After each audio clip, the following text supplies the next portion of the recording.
Chapter 16. The Lord said to Samuel, "How long will you grieve over Saul, since I have rejected him from being king over Israel? Fill your horn with oil, and go. I will send you to Jesse the Bethlehemite, for I have provided for myself a king among his sons." And Samuel said, "How can I go?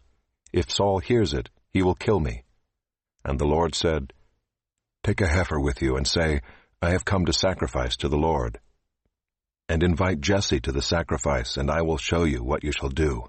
And you shall anoint for me him whom I declare to you." Samuel did what the Lord commanded, and came to Bethlehem.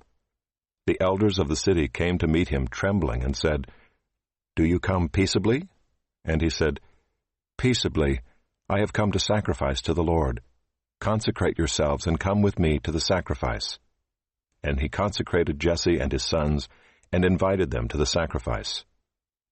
When they came, he looked on Eliab, and thought, "Surely the Lord's anointed is before him." But the Lord said to Samuel, "Do not look on his appearance or on the height of his stature, because I have rejected him. For the Lord sees not as man sees. Man looks on the outward appearance, but the Lord looks on the heart." Then Jesse called Abinadab, and made him pass before Samuel. And he said, "Neither has the Lord chosen this one." Then Jesse made Shammah pass by, and he said, "Neither has the Lord chosen this one." And Jesse made 7 of his sons pass before Samuel. And Samuel said to Jesse, "The Lord has not chosen these." Then Samuel said to Jesse, "Are all your sons here?" And he said, "Oh, there remains yet the youngest, but behold, he is keeping the sheep." And Samuel said to Jesse, "Send and get him, for we will not sit down till he comes here." And he sent and brought him in.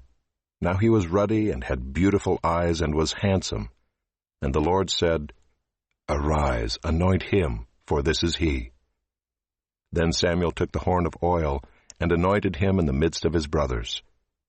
And the Spirit of the Lord rushed upon David from that day forward, and Samuel rose up and went to Ramah.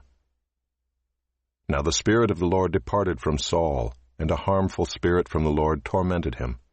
And Saul's servants said to him, "Behold now, a harmful spirit from God is tormenting you. Let our Lord now command your servants who are before you to seek out a man who is skillful in playing the lyre, and when the harmful spirit from God is upon you, he will play it, and you will be well." So Saul said to his servants, "Provide for me a man who can play well, and bring him to me." One of the young men answered, "Behold, I have seen a son of Jesse the Bethlehemite, who is skillful in playing, a man of valor, a man of war, prudent in speech, and a man of good presence, and the Lord is with him." Therefore Saul sent messengers to Jesse, and said, "Send me David your son, who is with the sheep."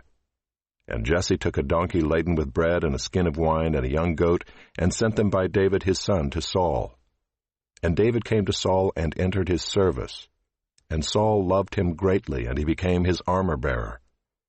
And Saul sent to Jesse, saying, "Let David remain in my service, for he has found favor in my sight." And whenever the harmful spirit from God was upon Saul, David took the lyre and played it with his hand.